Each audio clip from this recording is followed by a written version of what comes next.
täna peangi seda, et ma olen suutnud järgida seda, et ma pole mitte ühtegi korda tänaval elus kakelnud. Et on olnud kindlasti neid olukordi, kus oleks väga lihtne mingisugust asja, aga ma ei tunne mitte mingisugust vajadust, et seda teha või ma ei...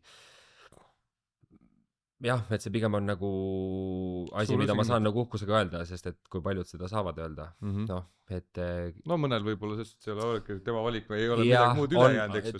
täpselt, eks neid olukorrad ongi nii erinevad, aga lihtsalt, et õnneks on nii hästi mänginud, et pole pidanud seda, sest et noh, nagu ma ütlesin, ma pigem üritan konflikte vältida ja mulle nagu ei meeldi need, aga kuna konfliktid elus võivad tekkida tahes-tahtmata, siis ma ei taha olla kunagi sellises kohas, et ma pole selleks valmis, et noh, samamoodi oma pere kaitsta, iseennast kaitsta ja selle üle mul on hea meel, et võitlussport on tekitanud sellise nagu rahu, enesekindluse.